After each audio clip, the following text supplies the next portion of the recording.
As a small business owner myself, I can confirm that Washington County is a great place to do business. But I don't believe this happened by luck or by happy accident. We've made some very deliberate and thoughtful decisions over the years that have not only attracted premier employers like Intel, Nike, and Genentech, but we've also created a climate that allows thousands of medium and small-sized businesses like mine to thrive. It is the strength of our partnerships, whether through strategic investment program agreements, coordinating councils, or economic alliances, which allow us to tackle obstacles, leverage resources, and provide the public services that benefit us all. When I look at Washington County and I think about partnerships that are important, I look at issues, first of all, for example, transportation issues, and you watch how Washington County works with the city of Hillsborough, works with the city of Beaverton, works with private entities, for example, through our transportation committee. You really see the collaboration and, again, the listening and the focus on how can we best meet the needs of this county collectively. A coordinated transportation plan is really important to economic development. Right now, we have a very large project just getting underway on Cornelius Pass Road between Cornell and Highway 26. Believe it or not, this section of Cornelius Pass carries almost 40,000 vehicles per day. This project illustrates a partnership that will create greater capacity for commercial and residential travelers alike. We'll have less congestion and a safer route in general for moving manufactured goods, commuters, and local residents. The funding strategy is a cooperative effort between Washington County, ODOT, the City of Hillsborough, and Intel. Well, I think transportation is probably the #1 issue with the citizens of Hillsborough, and certainly with the employees that come and work in the city every day. We have to have a functional transportation grid that gets people in and gets people out, and at the same time gets our freight to market. We can't do that unless we have partnerships with ODOT and Washington County, because it's a large project. And there are multiple jurisdictions that own these roads, so we have to work together to make them successful. Intel is proud to call Washington County the home of its largest and most comprehensive site anywhere in the world. And obviously, freight mobility is important to a company that manufactures most of its products inside the United States. So our very collaborative partnership with Washington County and with the City of Hillsborough has enabled Intel to grow in Hillsborough and to provide transportation improvements that we believe benefit the entire community. I am a school superintendent, not an economist, but I am aware of what it means to navigate a very large budget and sometimes have to make very difficult decisions. It seems pretty obvious to me that Washington County has created an economic environment through the Strategic Investment Program that has encouraged capital investments and business expansion.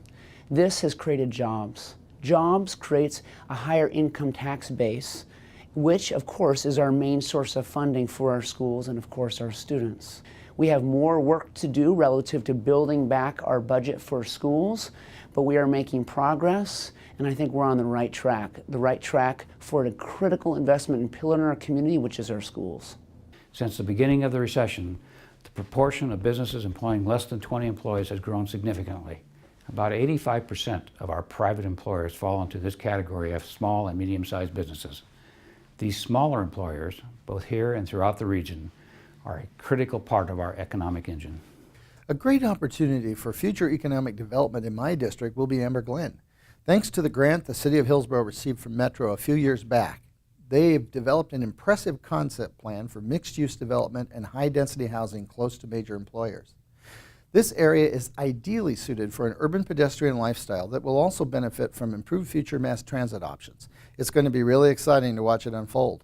As Metro President, I was there when Hillsborough came forward with a request to elevate Tannismore-Amber Glen from a town center to a regional center, which calls for a more dense development than a town center would. The idea of mixed use, some industrial, some commercial, lots of high-rise point towers around a central park and a central lake is really an exciting development. The idea then is to allow greater density so that as the population increases, the population is directed towards those centers, and the opportunity is available to take advantage of the market forces to drive that development upward rather than to sprawl out across the farmland.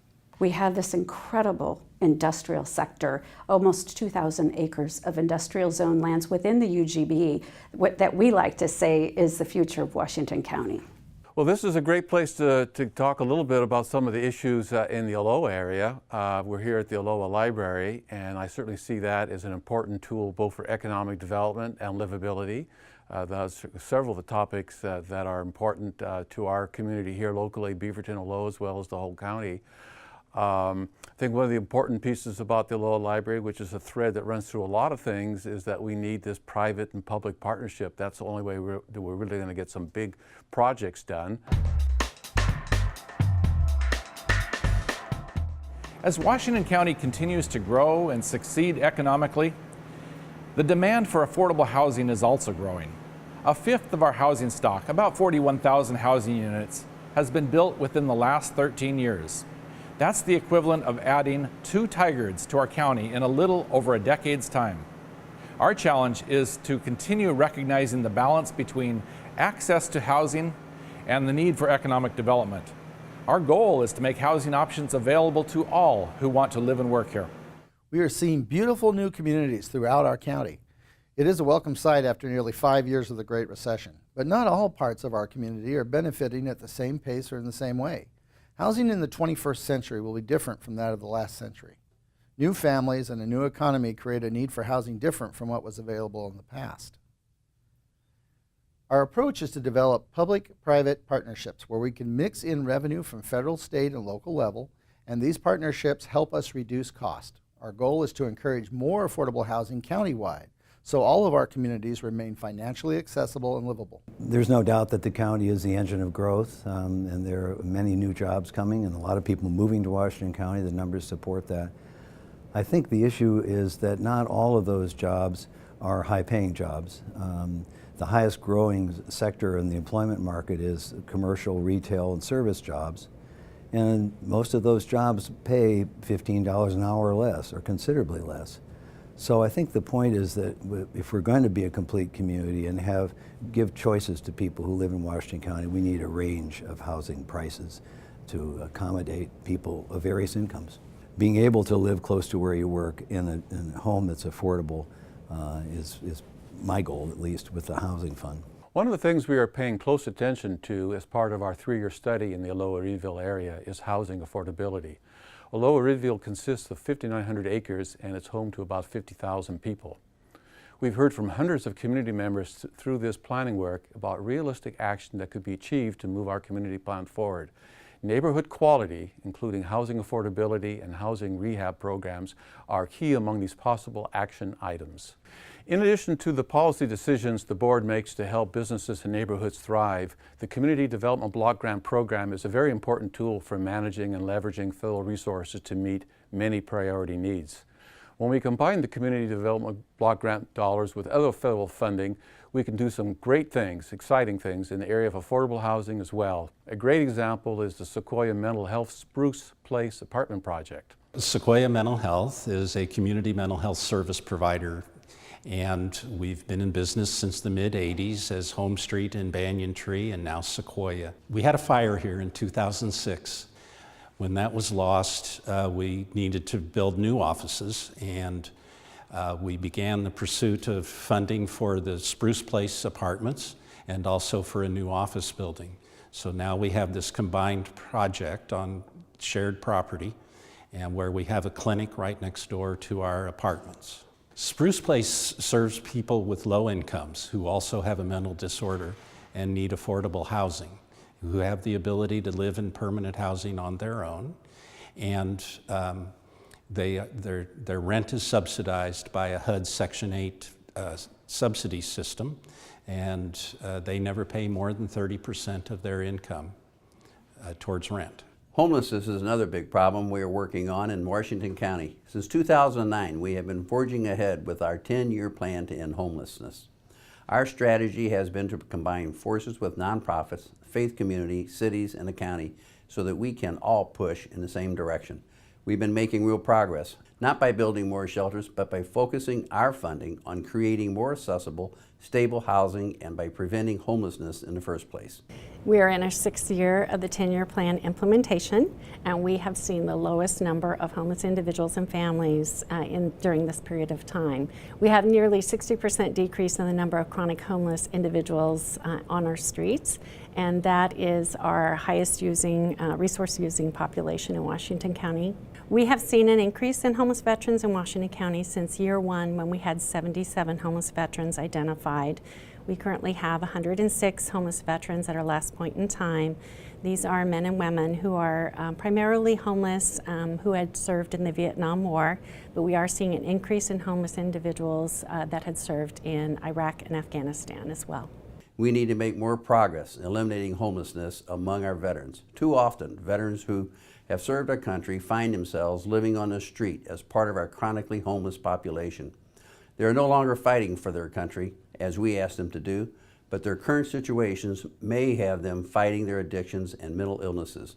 We cannot expect good outcomes when the same individual is bouncing back and forth in and out of shelters and emergency rooms. Our strategy is to get homeless veterans into stable housing first. To make stable housing more available, we are leveraging resources, county, city, state, and nonprofits, so we can focus on ending veteran and chronic homelessness. One of the challenges of confronting the homelessness problem has been determining the best, most cost-effective way to use each public dollar. Should we build more shelters? Is more drug addiction treatment the answer? A number of organizations have come together through the Vision Action Network to look at these questions from an economic perspective. How are we using public money on this problem now? Are we spending it through jail bed usage, trips to the emergency room? What if we could track how much each organization spends each time we try to serve a homeless person? Then we can stand back and ask ourselves where these dollars might be better spent. The Homeless Cost Study, which we began in 2012, will help us answer some of these questions. From a law enforcement perspective, we have a huge stake in addressing homelessness and other related societal problems like mental illness and addiction. That's one reason why the Washington County Sheriff's Office has been an enthusiastic partner in the Homeless Cost Study. And somewhat surprisingly, law enforcement expenditures related to homelessness weren't nearly as high as other emergency services measured in the study. Emergency room visits, related medical services were far greater. Many of our homeless populations are suffering some form of mental illness. That can be range from being very mild and very easily managed to being chronic and serious. And when you mix, particularly when you mix addiction into that scenario, that becomes almost impossible to manage. And so those are the kinds of challenges that deputies and police officers are facing every day. And so we're just trying to be creative, find new ways to approach a real serious problem in our community. And I think we're having some success. To better address and serve our mentally ill in our community, about 18 months ago we started a mental health response team where, with the support of the county's Health and Human Services Department, we paired a mental health clinician with a deputy sheriff, put him in the same patrol car, and the calls that they respond to and the activities that they initiate are almost exclusively related to folks who are in our community, are mentally ill, are generally unsupported, and so we're just trying to support them and build in safety plans and find other ways to meet their needs before it becomes either dangerous or we have to make a police officer whole and take them to a hospital. Sometimes we still have to do that, but if we can reduce those incidents and keep them in the community, then that's really our goal. The importance of maintaining and improving our transportation system in Washington County cannot be overemphasized. Transportation touches all of our lives in more ways than we can imagine, but people often take it for granted. I can assure you, though, that the county board, staff, and the many local and regional partners take the responsibility to provide safe and direct transportation routes very seriously. Working with our community partners on regional and local challenges is what Washington County is known for. Focusing that synergy on a coordinated transportation plan is really vital to economic development and many other community needs. One way we've chosen to approach this planning process is through the Washington County Transportation Study. It's really an opportunity for broad public engagement to define our long-term transportation, access, and mobility needs. The study will help provide a 20 to 50-year look down the road at the changing demographic, travel, and development trends facing our county. Once we figure those out, we'll be able to come up with a range of options that will hopefully meet our future needs. I'd like to reflect back to 1984 and 1985 when the transportation system in Washington County was really the talk of a lot of editorials and a lot of conversations with the public about how bad the system was. We had a pothole of the week and a pothole of the month, and we were reverting roads back to gravel. With a coalition of the county commissioners, with the cities, and with our citizens, we decided to do something about it. And since 1986, with the help of all of those folks, we spent over $800 million on our system. That system is a multimodal system, which not only includes roads, which we all use, but also bikes and sidewalks. And we spent conservatively over 20%, or $160 million, in our bike and ped system. Are we done? No. We understand that there's great needs. While we've made a lot of progress towards building a complete multimodal system, there's still much more that needs to be done. Our funding is limited, and prioritizing improvement projects is a joint effort through the Washington County Coordinating Committee, which I happen to chair, as well as our cities, our citizens, and all of the public activities we do. While they improve the transportation system, these projects are also good for the local economy. Much of the money goes right back into the local economy, to private sector planners, engineers, suppliers, and construction contractors who get these jobs done. Yes, we are working to make improvements, and we have made improvements to the roadways.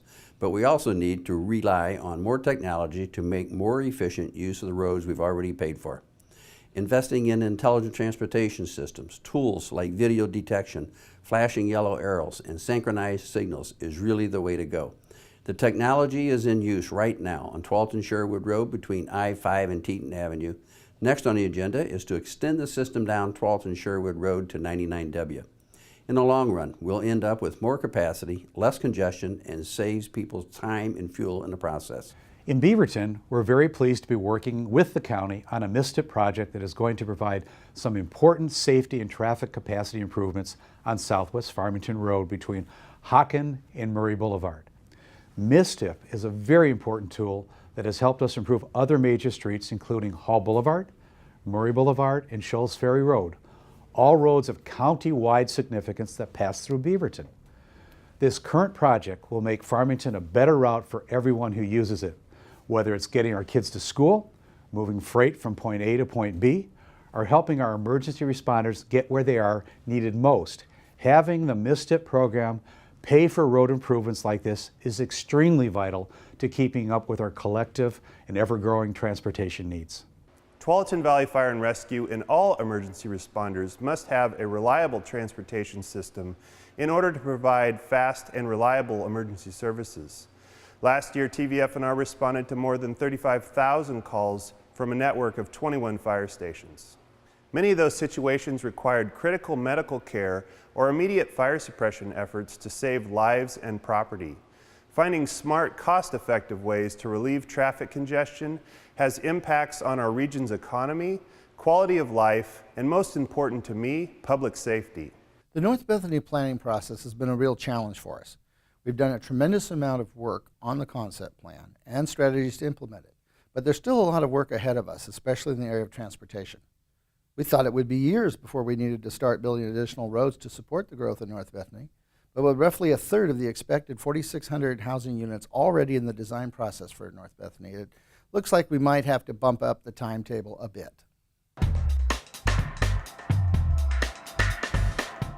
There are a lot of ways the county is working to maintain and enhance our natural areas, agricultural lands, and our neighborhood livability.